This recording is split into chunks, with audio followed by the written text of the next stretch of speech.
The crafting of a political message, one voter at a time.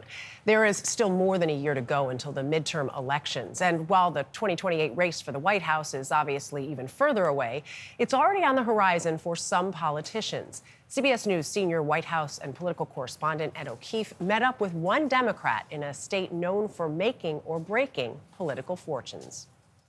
USDA on site. In the meat industry and in politics, this is how the sausage gets made. Hello, what's up? A politician stops by a factory for a meet and greet before sunrise and hams it up with the rank and file.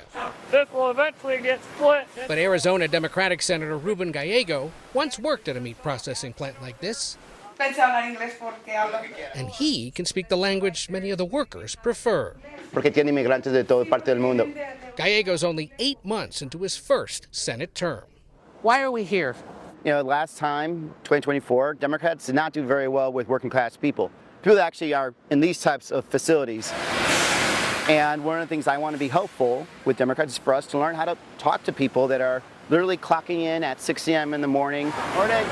That kind of answer signals he's thinking about a bigger job. But let's not dance around it. You're thinking about running for president, right? We're thinking about how we're going to be able to win as many places as possible to help me get some friends in the Senate and Congress to restore some sanity. And then maybe one day... Keep on fishing, you ain't biting on that one. Long before campaign rallies and TV ads, these kinds of early, more intimate visits is what people who run for president have to do if they want to win these kinds of early states. My family and I are so appreciative of everything that this country has been able to do for us. 45-year-old Gallego has a Colombian mother and Mexican father. He grew up in Chicago, served with the Marines in the Iraq War, and came home angry. I was angry at the government for not giving us the equipment that we needed, the leadership that we needed, and then got back and the VA wasn't taking care of us, and it was all these things that really, activated me more to think about like the local side of politics. There are still more than 1,100 days until Election Day 2028. But with polls showing Democrats more unpopular than ever, and without control of the White House or Congress, there's a void to fill.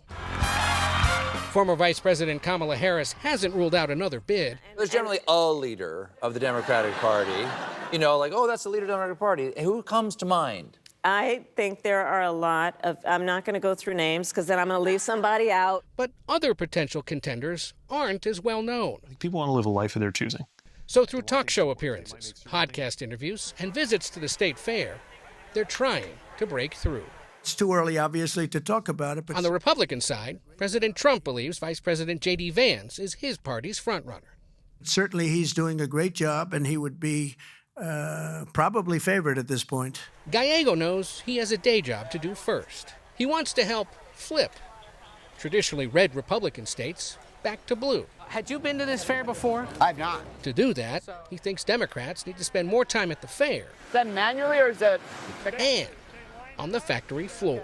I think the Democratic Party needs to make sure that we can win, or at least not get our asses handed to us in rural America, because we can't be losing, areas by 90, 85% and still think we can win nationally. For CBS Saturday Morning, I'm Ed O'Keefe in Des Moines, Iowa.